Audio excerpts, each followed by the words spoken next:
Jésus-Christ est Dieu. Je suis content de vous voir, les frères. Je suis vraiment très content de vous voir. Nous sommes là pour la cause de notre Seigneur Jésus-Christ. Il y a un esprit d'antichrist qui plane, un esprit d'antichrist qui veut renverser l'évangile de Jésus en apportant le dénigrement, en sabotant notre foi, en mentant, en tordant le sens des versets. Et comme le Seigneur nous l'a dit, de prêcher la parole en toute occasion, favorable ou non, de reprendre et de censurer. Donc ce matin, nous allons censurer Oustad Diané. Nous allons le censurer parce que il a pondu des dingueries, des choses vraiment. Je me demande même s'il a des conseillers, je ne sais pas, il lit les versets bibliques avec quel esprit, mais c'est vraiment très sérieux. Et nous allons le réfuter proprement. Lui-même, il sera, encore devant lui, il sera en jailli. Il sera beaucoup en jailli. Ok, soyez bénis abondamment. On continue de partager, on continue de tapoter, on continue de partager. Donc, la première vidéo qu'on va monter, bon, on va commencer, on va commencer. Les autres vont nous prendre en cours. On continue de partager, d'autres vont voir en différé. Voilà, la première vidéo que je vous présente, c'était celle-ci qu'on avait présentée. Voilà. Ensuite, on dit il y a 3 ans, Jésus est parlé à Abraham, et puis voilà, il y avait Gabriel, il y avait Raphaël, et puis il y avait Michael. Alors quand tu vois dans la Bible, on dit non, 3 hommes sont venus parler avec eux, il y a un qui s'appelait l'Éternel. L'Éternel là, même le nom éternel est donné à Salomon dans la Bible. Le nom éternel là, c'est attribué à l'être humain, Salomon dans la Bible. Éternel. L'éternel est attribué aux anges. Donc, le nom éternel est attribué à Salomon dans la Bible. On était stupéfaits quand nous avons appris cette dinguerie, cette déclaration. Parce que nous avons lu la Bible. Moi, Dieu m'a fait grâce, j'ai lu la Bible de la Genèse à l'Apocalypse plusieurs fois. Mais personnellement, je n'avais jamais vu ce verset.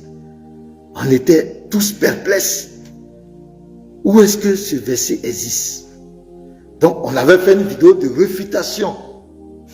Et Dieu merci, Dieu merci, Dieu merci, attachez vos ceintures.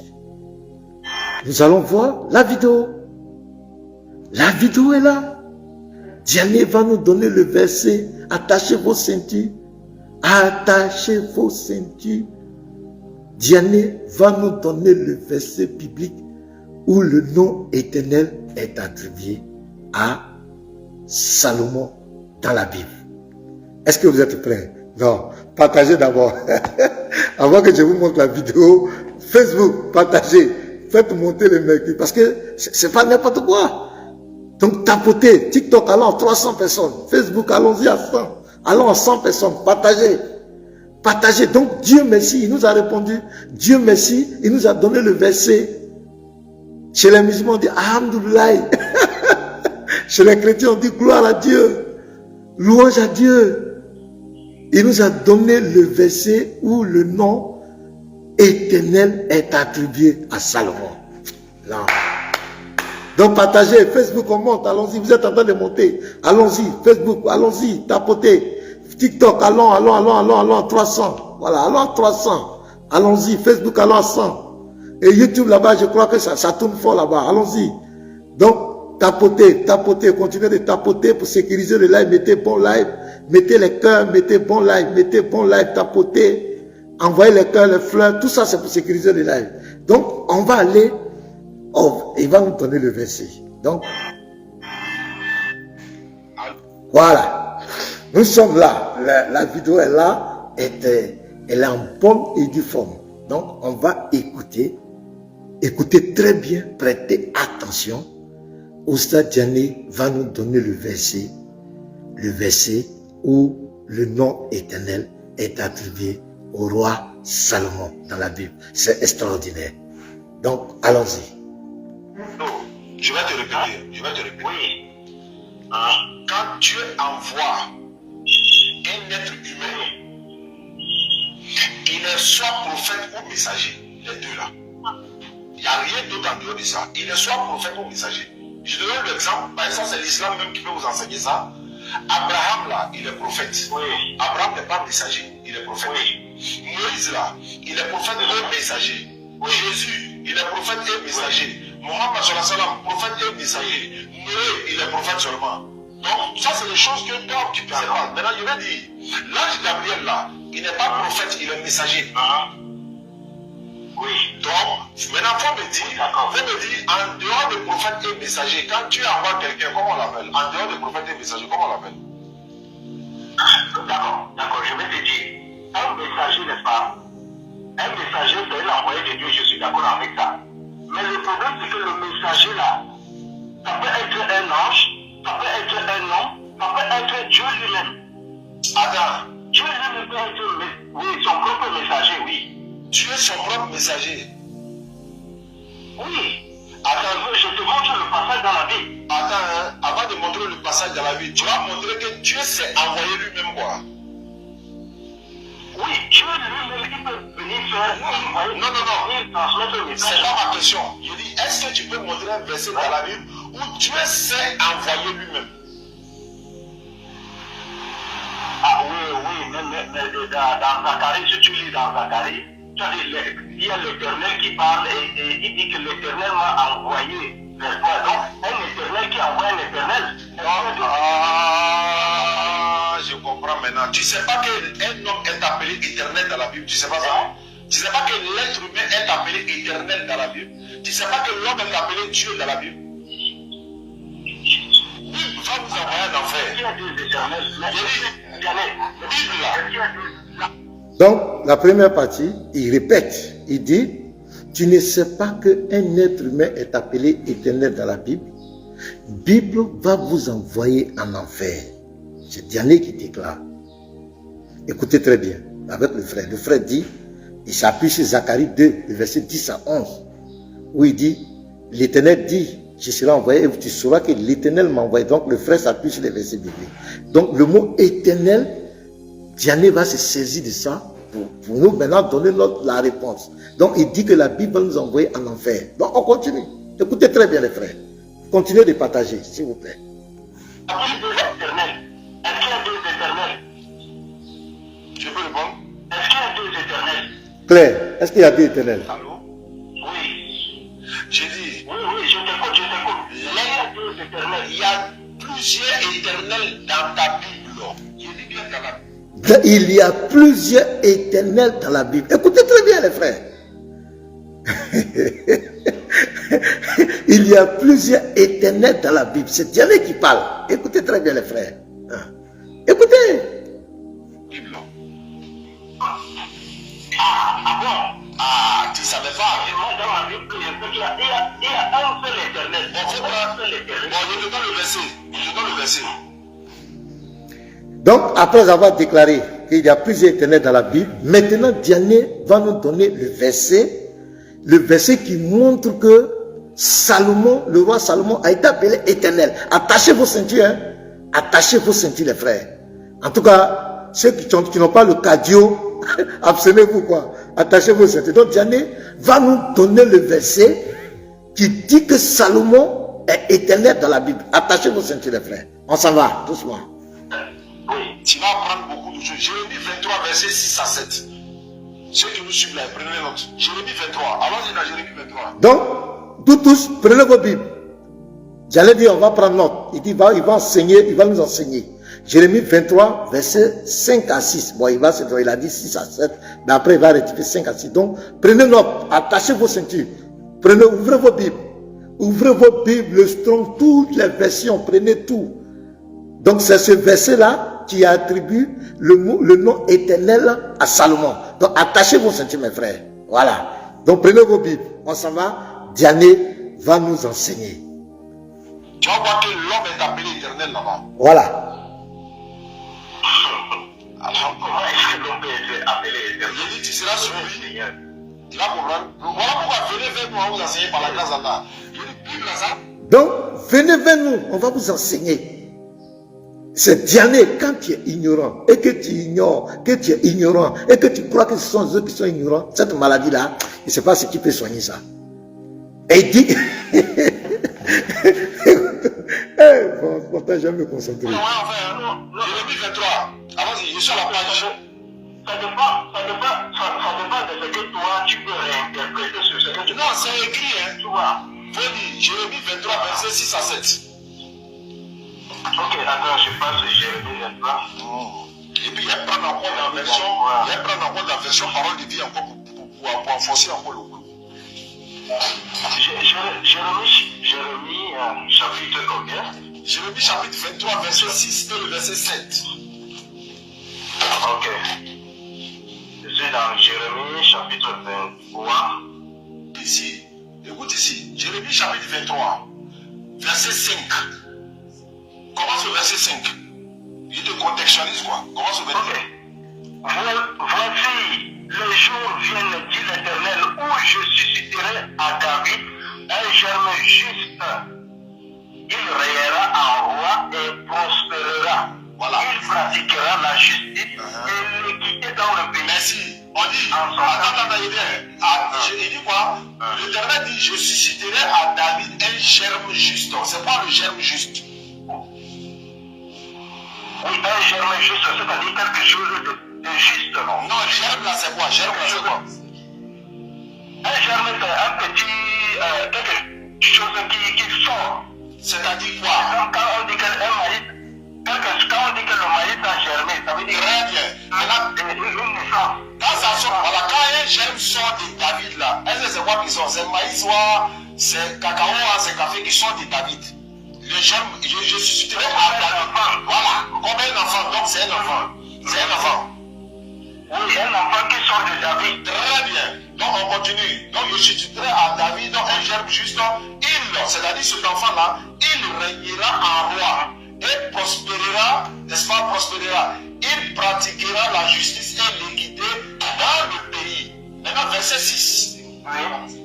L'enfant là, d'abord, tu vois l'enfant là, c'est quel enfant? Le roi dont on parle qui est sorti de David là, c'est qui? Oui, on parlait du Christ, Jésus-Christ. Non. Donc, il pose la question, le roi dont le verset parle, le germe juste que l'Éternel va susciter là, c'est qui? Le frère dit c'est Jésus-Christ. Il dit non! Donc, il va nous donner l'identité. Qu'est-ce qu'on a fait à ces gens-là? Vraiment, c'est pas facile, hein? Donc, écoutons. C'est ça. Continue. Tu es au Cameroun depuis tout à l'heure.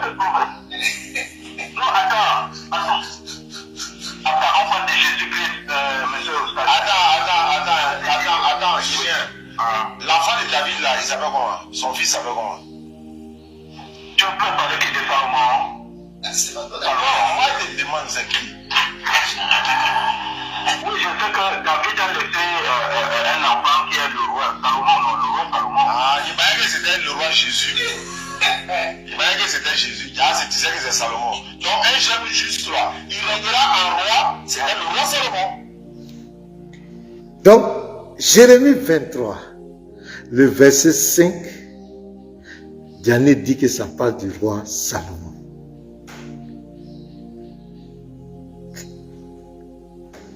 Les frères, ça devient très très sérieux, ça devient dangereux. Mais vous allez voir tout à l'heure comment cet argument est l'argument le plus ridicule au monde. Je me demande si ce personnage, il a des conseillers, il y a quand même, quand on le refute là, est-ce que les gens vont lui dire quand même, non grand frère, vraiment là, la faute est revoir, là, est-ce que les gens, parce qu'on l'a tout refuté, je ne sais pas, parmi les débatteurs musulmans, c'est lui qui nous a donné plus de travail, plus de réfutation, je vous dis la vérité. Parce que en réalité, le monsieur ne comprend rien de la Bible. Donc, vous allez voir tout à l'heure, quand je vais commencer la réfutation, vous allez voir que ce monsieur est tellement ridicule. Je vais donner des arguments très terre à terre, vous allez voir que ça ne peut jamais être Salomon. Ça ne peut jamais être Salomon. On continue. C'est lui qui a dit Jésus. Ah bon? Ah bon, comment? Où est-ce qu'il écrit, il dit c'est Jésus? On dit tu vas. Bon, continue maintenant. Oui, d'accord, vas-y. Donc, on reprend. Voici les jours viennent, dit l'Éternel, où je susciterai. D'abord, ça c'est dans le second. Je te dis dans parole de vie, et puis on va revenir dans le second. Parole de vie. Parole de vie, Jérémie 23, verset 5. Le Seigneur déclare, le jour vient où je ferai naître un vrai fils de David. Tu vois? Il gouvernera en bon roi. Il agira avec intelligence, il fera respecter le droit de justice dans le pays. Maintenant, dis le verset 6. Oui, oui. On dit en ce cas-là, Judas sera sauvé, Israël aura la sécurité. On n'a pas dit en ce temps-là. Non, il faut bien lire. En son temps. En son temps. Quand tu as dit à ce temps-là, non. Oui, en son temps. Voilà. Oui, en son temps. Voilà, attends d'abord doucement. Au temps du roi là, quand le roi là va régner là, en son temps là, Judas sera sauvé. Allons-y. Oui. Israël va faire quoi? Israël aura la sécurité dans sa demeure. Et voici le nom dont on l'appellera. On l'appellera là. Appeler qui? C'est qui on va l'appeler ici là? L'Éternel, c'est qui? Le fils de David. On va l'appeler comment? C'est le fils de David. Oui, On l'appellera. On l'appellera? L'Éternel notre justice. On l'a appelé l'Éternel, non? Mais il est Dieu. Oui. Il est quoi? Et je demande s'il est Dieu quoi? Comme tu dis avant Dieu éternel là. Disons la suite. C'est rentré. Allô? Je vais te répéter. Donc, voici la vidéo. Ça, c'est la première vidéo. Et il y a encore 2 vidéos qu'on va corriger. Donc, Diane nous dit que ici, Ésaïe 23, le verset 5 à 6, parle du roi Salomon. Je sais que beaucoup sont choqués, sont dépassés. Mais mes frères, on va faire un simple calcul. Le roi David, le roi Salomon, entre le roi Salomon et le prophète Jérémie, qui a vécu avant qui? Qui a vécu avant qui? Est-ce au temps? Est-ce qu'au temps de Salomon, Jérémie existait? Non. Entre Salomon et Jérémie, il y a au moins 3 siècles. Salomon a vécu 10 siècles au 10e siècle avant Jésus-Christ. Jérémie a vécu au 7e siècle avant Jésus-Christ. Donc au moment où Jérémie était en train de prophétiser, Salomon était déjà mort il y a 3 siècles. Je répète, parce qu'il faut quand même avoir un peu d'intelligence. Même si on veut dénigrer, il faut quand même un peu d'intelligence. J'ai dit, le roi Salomon a vécu au 10e siècle avant Jésus-Christ. Jérémie a vécu au 7e siècle avant Jésus-Christ. C'est-à-dire que Salomon est mort. Salomon est mort depuis, il est parti depuis. Et Jérémie est venu 3 siècles après sa mort. C'est-à-dire 300 ans après la mort de Salomon. Et Jérémie prophétise au futur. Quand vous lisez la prophétie, on dit je susciterai un germe juste. Vous voyez, non? On parle de germe juste. Or, Salomon, vous connaissez l'histoire de Salomon. C'est à cause de Salomon même que le royaume d'Israël a été divisé. Parce qu'il n'a pas été véritablement agréable à l'Éternel. Il a eu des problèmes sérieux.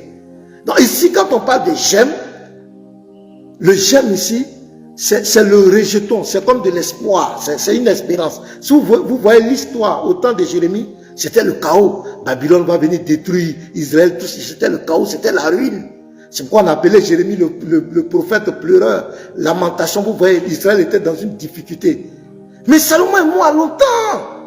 3 siècles avant, il est mort. Salomon n'existe pas. Dieu donne une prophétie pour donner de l'espoir à Israël. Il y a un roi qui va venir.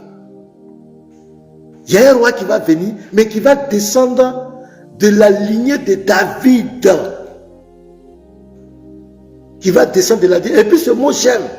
Il y a plusieurs prophéties qui parlent de ça. Quand vous lisez Zacharie, même entre Zacharie et puis Salomon, il y a au moins 9 à 10 siècles. Quand vous prenez Zacharie 6, verset 12 à 13, on parle de ce même j'aime, de ce personnage.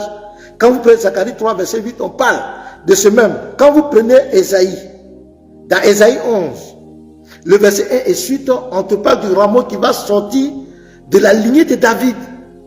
C'est le même personnage. Ça n'a rien à voir avec Salomon.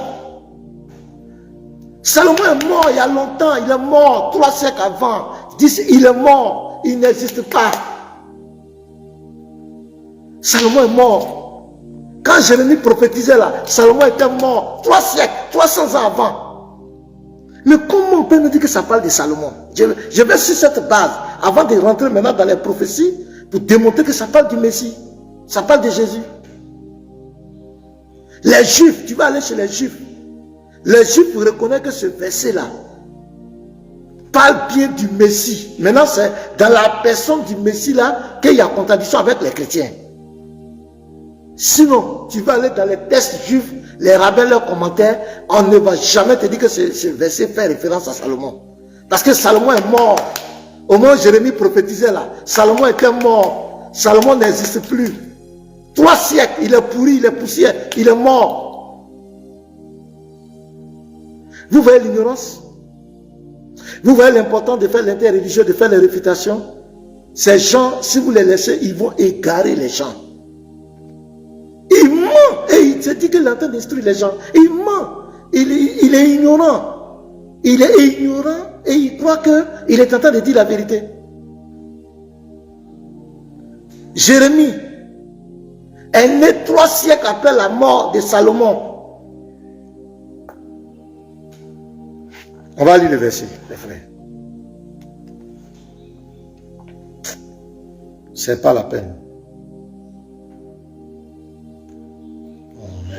Tablette aussi, c'est pas pourquoi.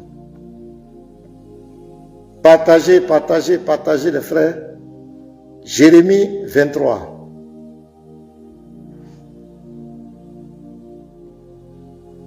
Donc déjà, avec simplement le temps que Jérémie a vécu et Salomon, on voit clairement que ça ne peut pas parler de Salomon. Voici les jours viennent, dit l'Éternel, où je susciterai à David un gemme juste. On parle ici d'un gemme juste. Le gemme, je te vous ai dit que c'est le rejeton, c'est la renaissance juste qui vient rétablir quelque chose. Il régnera en roi et prospérera, il pratiquera la justice et l'équité dans le pays. En son temps, Juda sera sauvé, Israël aura la sécurité dans sa demeure. Et voici le nom dont on l'appellera l'Éternel, notre justice. Voici le verset, ça ne parle pas de Salomon, ça ne peut jamais parler de Salomon. Tout au futur, ça dit que l'action va se passer après Jérémie. Or, Salomon il est déjà mort 3 siècles avant Jérémie. Donc Salomon, c'est faux. Ça ne parle pas de Salomon. Ici, ça parle du Messie. Le Messie. Pourquoi? Parce que le Messie, il a deux règnes qu'il va apporter. La première venue, c'était le règne spirituel. Il est venu pour apporter une délivrance spirituelle. C'est pourquoi dans Luc 4, vous allez voir le verset 18 et suite, il est venu pour donner la vue aux aveugles, délivrer les captifs. Quand on parle de captifs ici, ce n'est pas des captifs dans les prisons physiques, ce sont dans les prisons spirituelles. Et vous allez voir tout le long de son ministère, il va chasser les démons, il va ressusciter les morts, des gens qui étaient captifs de la mort, il va les ressusciter, des gens qui étaient captifs de la maladie. C'était une action spirituelle. Il est venu en règne spirituel, il est venu délivrer Israël de façon spirituelle, il est venu apporter le salut de façon spirituelle. Mais la deuxième venue du Messie va apporter le règne physique. Quand vous lisez Apocalypse 20, ici, Apocalypse 20, le verset 6, qu'est-ce qu'il va faire? Apocalypse 20, verset 6, j'ai dit ça. Heureux et saints ceux qui n'ont pas à la première résurrection, la seconde mort n'a point de pouvoir sur eux, mais ils seront sacrificateurs de Dieu et de Christ, et ils régneront avec lui pendant 1000 ans. Ça sera sur la terre ici. Pendant 1000 ans, on va régner avec le Messie. Donc c'est de ça que la prophétie parle. Il va apporter l'équité, la justice. C'est de lui que ça parle. Maintenant on continue. Vous allez voir, par exemple, l'apôtre Paul nous dit quoi? Dans Romains 9, verset 5, qu'est-ce qui est écrit? Écoutez très bien. Et les promesses, et les patriarches, et de qui est ici selon la chair. Donc selon la chair, le Christ doit descendre de la lignée de David, selon la chair.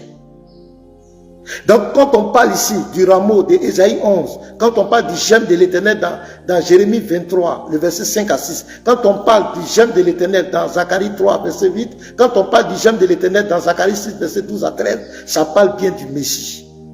Parce que le Messie devait venir de la lignée de David selon la chair. C'est ce que Paul dit ici, et les promesses, et les patriarches, et de qui est ici selon la chair, le Christ, qui est au-dessus de toutes choses, Dieu bénit éternellement. Donc, il vient selon la chair dans la lignée de David. Je donne les professions. Quand vous prenez Matthieu 1.1, la généalogie, on te dit fils de David, parce qu'il devait descendre de cette lignée. Quand vous prenez Luc 1, le verset 26, au verset 32, que je vais lire là, Luc 1, le verset 26, vous allez voir la précision. Au 6e mois, l'ange Gabriel fut envoyé dans une ville de Galilée appelée Nazareth auprès d'une vierge fiancée à un homme de la maison de David. Où est la précision? Un homme de la maison de David. C'est de là qu'il doit sortir. Nommé Joseph, le nom de la vierge était Marie. Donc, dans les deux cas, selon d'autres sources, Marie même serait descendante même de David aussi. Voilà, je ne vais pas rentrer là-bas, mais pour David, pour Joseph, c'est clair. Par adoption, il est de la lignée de David, parce qu'il sera c'est lui qui va aller même donner son nom, qui va aller le recensement, tout ça. Donc c'est pourquoi on l'appelait Yeshua ben Youssef, le fils de Joseph, par adoption, parce qu'il est de la lignée de David. Donc je continue. L'ange attend chez elle et dit: je te salue, toi à qui une grâce a été faite, le Seigneur est avec toi. Troublé par cette parole, Marie se demandait ce que pouvait signifier une telle salutation. L'ange lui dit: ne crains point, Marie, car tu as trouvé grâce devant Dieu. Et voici, tu deviendras enceinte et tu enfanteras un fils et tu lui donneras le nom de Jésus. Regardez le verset 32.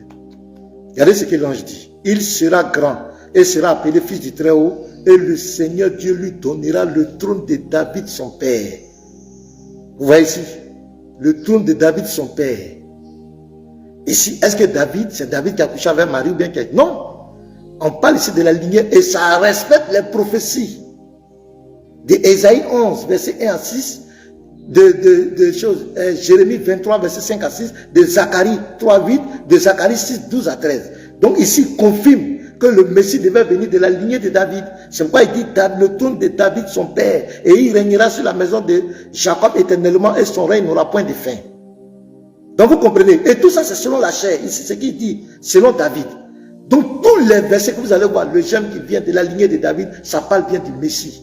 Mais il vient selon la chair. Je prends un autre verset encore.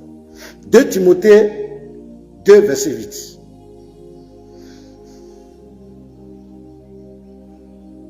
« 2 Timothée 2, verset 8.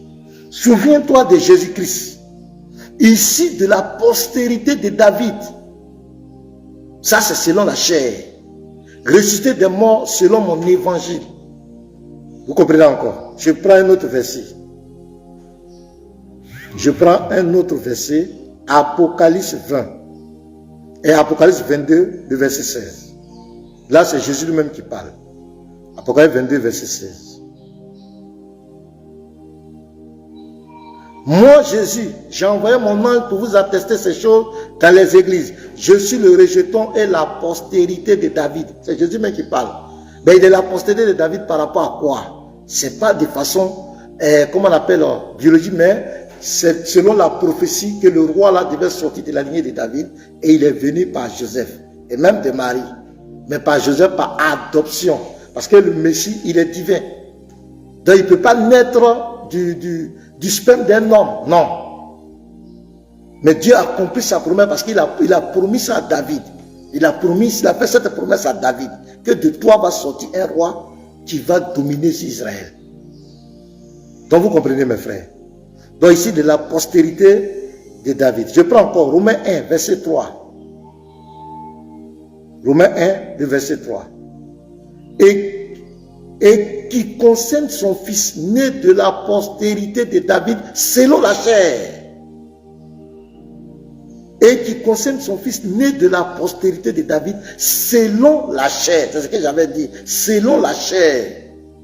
Donc Jérémie 23, Vous pouvez taper tous les moteurs. Même aller sur ChatGPT, taper partout. Aller sur le site des rabbins, sur le site, n'importe quel site, taper partout. Cherchez tous les commentateurs. Allez-y même dans le Strong de l'Hébreu. Ça ne concerne jamais Salomon. Ça concerne le Messie.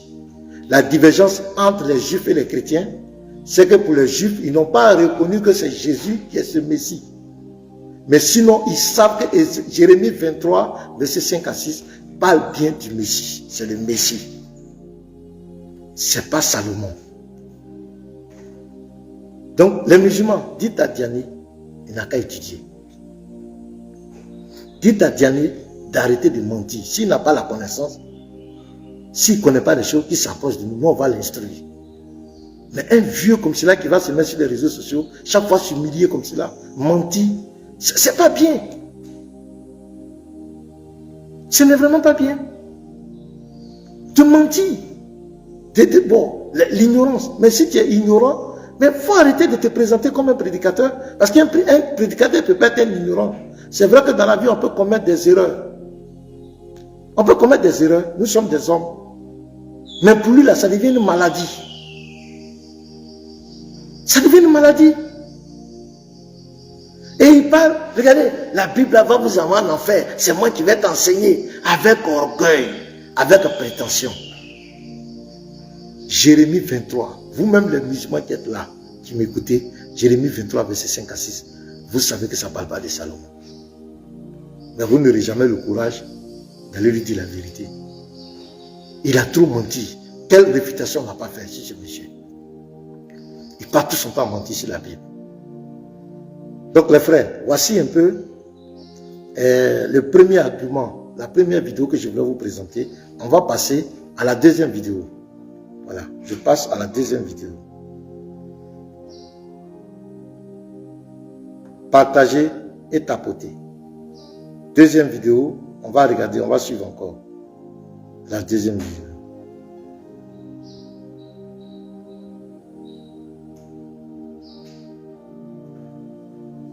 On va passer à la deuxième vidéo. Deuxième vidéo, qu'est-ce qu'il a dit? Voilà, écoutez ça encore.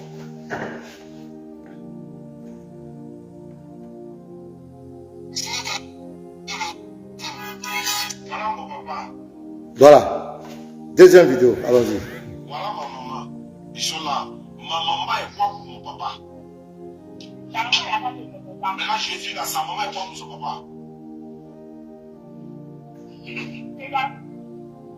Ta conscience a attrapé ta gorge en même temps. C'est ta conscience qui a attrapé ta gorge. Il ne faut pas dire le mot là. Toi, tu vois que ta conscience refuse même. Comme le docteur le dit, la raison raisonnante même, elle refuse. Et cette conception, comment tu peux oser dire marier la femme de Dieu? Mais c'est ce qui est logique normalement. Mais c'est Dieu, créateur de Dieu de la terre, va avoir une femme, va avoir un enfant, va avoir des Dieu, etc. Donc vous n'avez pas donné enfant à Dieu. Il aborde une sœur chrétienne encore. Il prend, il dit mon papa est là, ma maman est là. Ma maman est quoi pour ma femme? Donc si Jésus, Marie est la mère de Jésus, est la mère de Jésus, Dieu est quoi? Marie est quoi pour Dieu? Est-ce qu'un chrétien une fois dit que Marie est la femme de Dieu? Mais ce qui moi me dépasse, c'est que la même histoire là, c'est dans le Coran. Est-ce que vous savez ça? Les frères, vous savez ça? La même histoire. Ce que la Bible dit là. La Bible n'a jamais dit que Marie était la femme de Dieu. Est-ce que nous, on a une fois dit ça?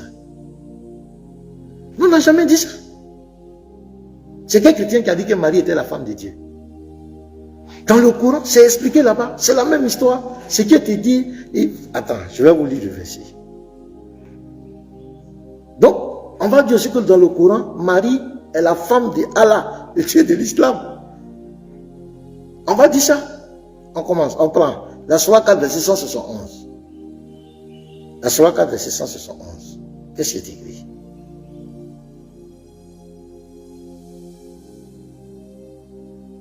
Écoutez très bien ce verset, mes bien-aimés. Ô gens du livre, chrétiens, n'exagérez pas dans votre religion et ne dites d'Allah que la vérité. Le Messie Jésus, fils de Marie, n'est qu'un messager d'Allah. La Bible Nous les chrétiens, on n'a jamais nié que Jésus a joué le rôle d'un messager. On n'a jamais nié. Messager, ce n'est pas la nature de quelqu'un. Messager, c'est un titre, c'est un rôle, une fonction que quelqu'un joue. Maintenant, on va nous parler maintenant de la nature. Selon le Coran, on dit, il est qui? Sa parole qu'il envoya à Marie. Donc, le Messie ici, il est la parole de Allah. Il est la parole de Allah. Il n'est pas ici l'effet de la parole, non. Il n'est pas créé par la parole, non. Il est lui-même la parole de Allah. C'est pourquoi on dit sa parole. Pronom possessif, sa parole. Le Messie représente la parole de Allah. Maintenant, sa parole qu'il envoya à Marie. Et c'est pas fini là. Et un souffle de vie venant de lui. Donc ici le Messie, dans ce verset, il ne reçoit pas le souffle de vie, mais il est lui-même le souffle de vie de Allah, selon ce verset. Écoutez très bien. Il ne reçoit pas le souffle de vie. Il n'est pas l'effet de la parole, mais il est lui-même, il représente la parole de Allah. Mais quand vous lisez le tafsir d'Ibn Kathir dit que Issa est le verbe de Allah. Il est le verbe. Ici, il n'y a pas Kun Fayakun. Il n'y a pas Kun Fayakun. Ils vont vouloir vous distraire. Non, ça ne parle pas de Kun Fayakun ici. Le Kun Fayakun, c'est d'apporter à l'existence ce qui n'existe pas. Mais ici, on dit sa parole qu'il envoya. Maintenant, la question qu'on se pose. Quand la parole quitte chez Allah, et puis rentre en Marie, et puis Marie devient enceinte là, qui est l'auteur de la grossesse? Quand on dit sa parole qu'il envoya à Marie. D'autres disent, non, c'est Gabriel qui est venu. Donc Gabriel a pris parole d'Allah là. C'était un assemblée comme ça. Et puis il cherchait Marie. Et puis il a trouvé Marie, il a mis ça dans le ventre de Marie. Vous êtes des plaisantins quoi. Le verset dit, sa parole, la parole de qui? De Allah subhanahu wa ta'ala, qu'il envoya à Marie. Donc quand la parole quitte, la parole d'abord, est-ce que la parole de Allah, selon le Coran, est-ce qu'elle est créée ou bien incréée? Non, ta parole c'est toi. Donc la nature dit ça dans le Coran. Issa n'est pas inhumé comme les autres dans le Coran. Même la Sourate qui dit que pour Allah, Jésus est comme Adam qui créa des poussières. Ensuite, ça c'est faux. Parce que Adam, lui, il a été créé à la Sourate 15, verset 28 à 29. On dit ils ont pris potopoto. Allah a pris potopoto, il a formé, après il a soufflé dedans. C'est ça, Adam est né. Mais Issa, dans le Coran, n'a pas été créé comme cela. Issa est la parole de Allah. Mais quand tu prends la Sourate 66, 12, il est l'esprit de Allah. Donc la nature même de Issa dans le Coran, Issa n'est pas un homme. La nature initiale de Issa, sa nature est divine dans le Coran. Ça dit que toute langue doit confesser que Jésus est Seigneur. Mais en voulant tordre le sens, en voulant détourner les gens de l'identité réelle de Jésus-Christ, en partant créer un faux nom, lui donner un faux nom qui est Issa, mais le Coran n'a pas été capable de cacher sa nature. Parce qu'ici, le Coran dit qu'il est la parole de Allah. Sa parole qu'il envoya à Marie. Le Coran dit qu'il est le souffle de vie. Il est un souffle de vie venant de Allah. Il y a d'autres versets, on dit il est un esprit venant de Allah. Il est l'esprit venant de Allah. Donc il y en a qui dit que nous on dit quelque chose. Maintenant ici là, quand la parole quitte dans Allah et puis ça rentre dans Marie, Marie enceinte. Qui est le mari de Marie? Qui a enceinté Marie? On va faire comme toi, comme tu ne veux pas réfléchir. Qui a enceinté Marie? Si on demande à Marie, qui t'a enceinté? Elle va dire c'est qui? Qui est l'auteur de la grossesse de Marie? Je veux qu'on me réponde en commentaire. Quand la parole quitte chez Allah, et puis ça rentre à Marie, et puis Marie devient enceinte, qui est l'auteur de la grossesse là? C'est qui? On veut connaître son nom. Et quelqu'un dit c'est Allah.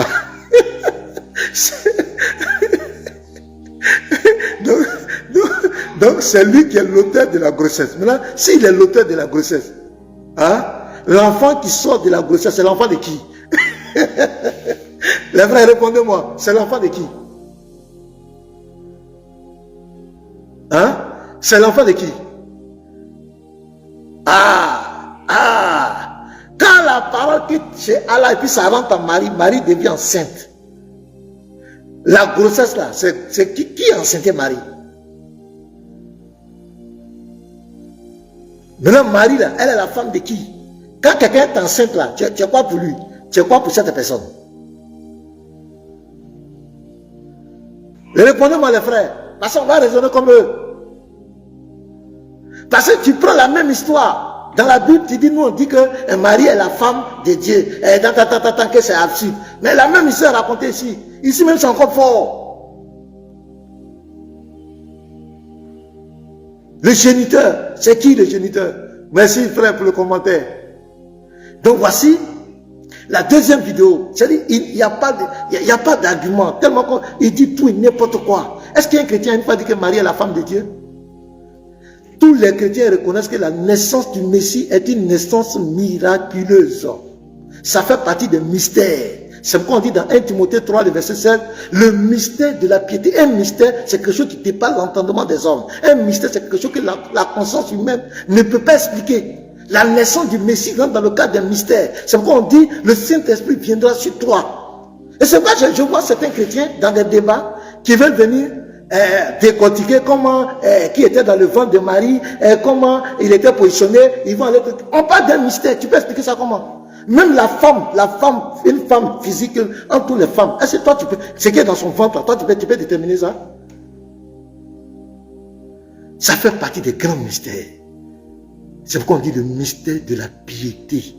C'est que Dieu s'est manifesté en chair. Ça veut dire que la conscience morale, la conscience humaine ne peut pas canaliser ça, ne peut pas expliquer.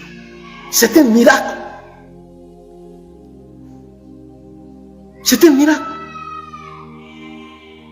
Mais aucun chrétien n'a dit que Marie est la femme de Dieu.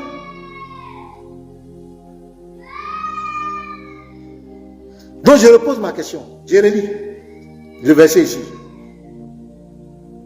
Aux gens du livre chrétien, n'exagérez pas dans votre religion et ne dites d'Allah que la vérité. Le Messie Jésus, fils de Marie, n'est qu'un messager d'Allah. Il n'y a pas de problème. La Bible dit Jésus a joué le rôle de messager. Messager, c'est pas une nature. Messager, c'est une fonction, c'est un rôle, c'est un titre. Maintenant, on va définir maintenant sa nature. Sa parole qu'il a envoyée à Marie. Donc le Messie là, selon le Coran, il est la parole de Allah. Cette parole est quittée en Allah et qui est rentrée en Marie. Sa parole qu'il a envoyée à Marie. Et Marie est devenue enceinte. Quand la parole quitte là-bas, qui rentre en Marie, Marie enceinte là, qui est l'auteur de la grossesse? Qui est à l'origine de cette grossesse? Je veux connaître son nom.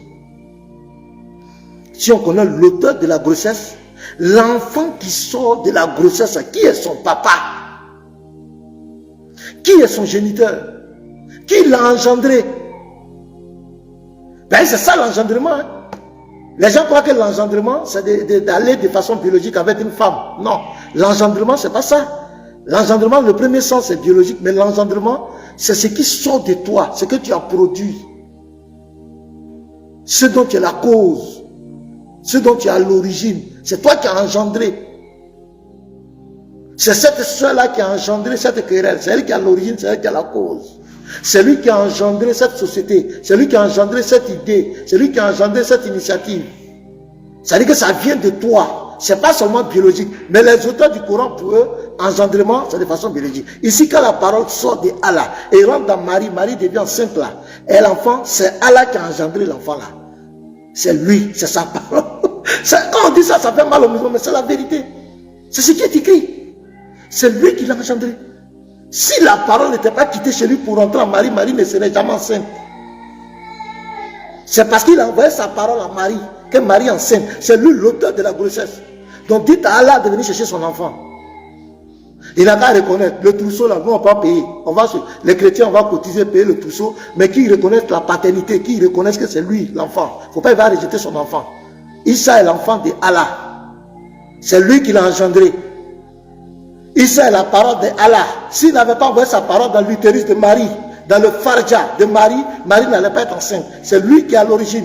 Quand nos pères biologiques, ils sortent avec nos mamans, il y a quelque chose qui quitte à eux, qui rentre dans nos mamans. C'est pourquoi on dit qu'il est nos géniteurs. Pour Allah aussi, il y a quelque chose qui a quitté en lui, qui est rentré en Marie, c'est pourquoi elle est enceinte. Et si elle est enceinte de Issa, c'est lui qui est le propriétaire de l'enfant. C'est son papa. Est-ce que ça rentre dans votre esprit? C'est ce qui est écrit. C'est son papa.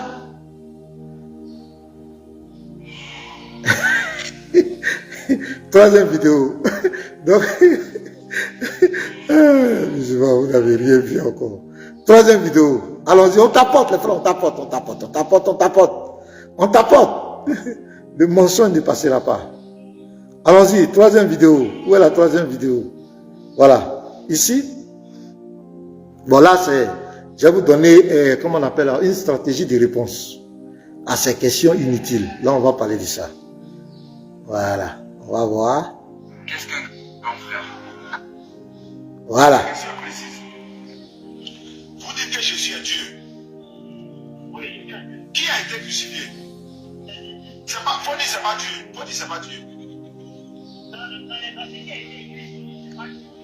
Donc Jésus n'est pas Dieu. Non, on parle de crucifixion d'abord.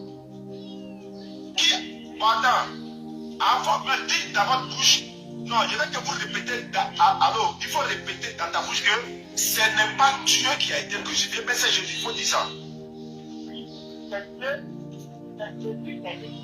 faut dire c'est pas Dieu.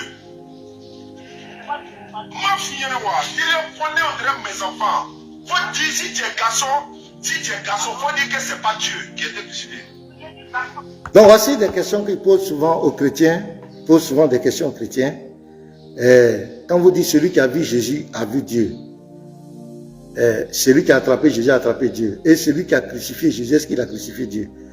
C'est des questions, et c'est ce qu'il est en train de poser, ce sont des questions. Au fait, c'est comment on appelle, je vais revenir sur un autre live pour vous montrer la stratégie de l'islam et les prédicateurs musulmans. Ils ont une stratégie de sabotage, c'est-à-dire qu'il faut saboter, il faut saboter la foi des autres.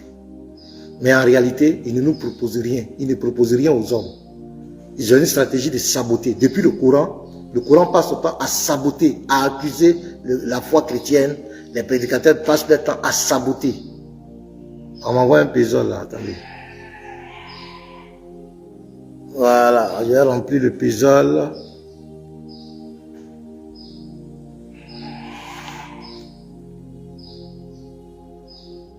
Ok, merci. Voilà, on m'envoie un puzzle. Donc, ils passent leur temps à saboter. Donc, il y a des questions comme ça qu'ils vous posent pour essayer de vous distraire. Il dit, si vous dites Jésus est Dieu, donc si on a vu Jésus, on a vu Dieu, non? Donc, si on tue Dieu, et si on tue Jésus, est-ce qu'on a tué Jésus? Je vais vous lire un verset d'abord. Vous êtes en face des musulmans. Voilà, on leur a expliqué, on leur a expliqué. Jésus-Christ avait deux dimensions. Quand tu prends 1 Pierre 3, le verset 18, il est mort quant à la chair et il est rendu vivant quant à l'esprit. Voilà. Jésus, c'est la forme physique de la divinité qui a été crucifiée. Mais l'essence éternelle de la divinité ne peut pas être crucifiée. Il ne peut pas connaître la mort. C'est ce qu'il faut comprendre. Maintenant, quand il dit ça, il va te dire non. Tu prends un seul verset et puis tu lui poses la question. On prend la sourate 19, verset 17. C'est juste pour le faire réfléchir, quoi. Elle mit entre elle et eux un voile. Nous lui envoyons notre esprit, Gabriel, qui se présenta à elle sous la forme d'un homme parfait. Donc on dit, Gabriel est un esprit dans le verset. Gabriel a double nature ici. Notre esprit, Gabriel, qui se présenta sous la forme d'un homme parfait. Tu poses la question aux musulmans. Gabriel, à l'origine, il est quoi? À l'origine, c'est un esprit qu'on ne voit pas. Il prend la forme humaine. S'il arrivait que, par exemple, on crucifiait la forme humaine, où il s'est fait homme, puisqu'on dit qu'il a apparu comme un homme parfait. Si on tue, si par exemple on tuait cette forme d'un homme parfait, est-ce qu'on a tué Gabriel? Il faut lui reposer la question. J'ai dit, Sourate 19, verset 17. Je lis. Elle mit entre elle et eux un voile. C'est-à-dire que c'est pour l'amener à réfléchir, quoi. Parce que tout ce que tu vas lui dire dans la Bible, il va pas vouloir comprendre. Il va pas vouloir comprendre. Il y a un qui dit quoi? Ils ont tué Gabriel, lui. Donc quand on crucifie la forme humaine là, donc Gabriel, l'esprit là, il est mort.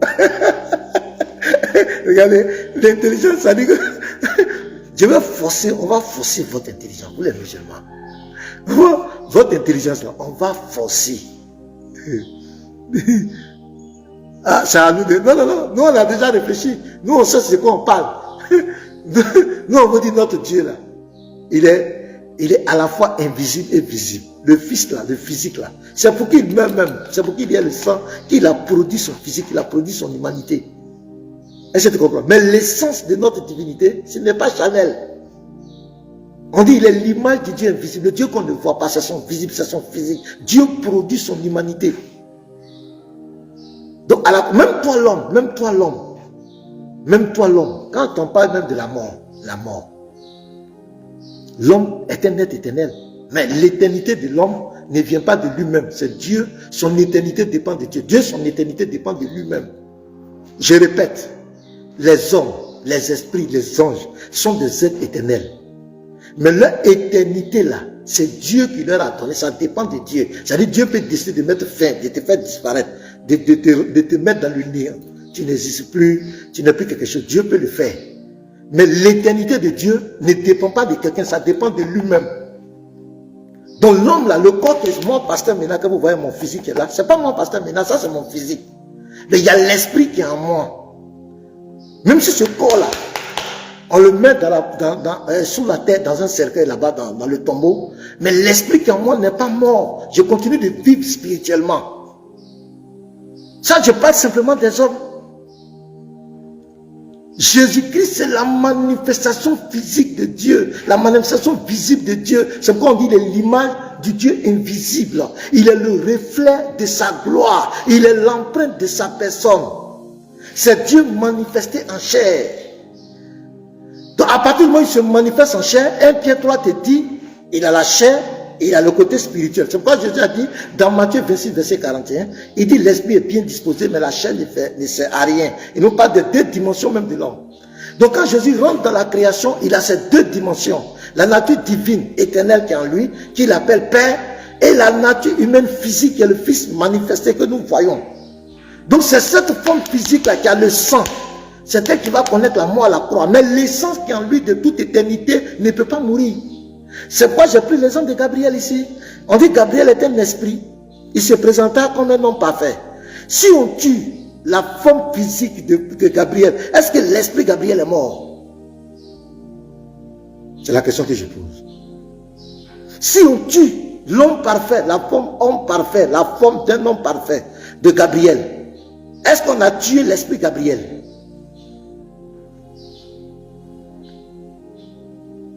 Est-ce que quelqu'un peut me répondre?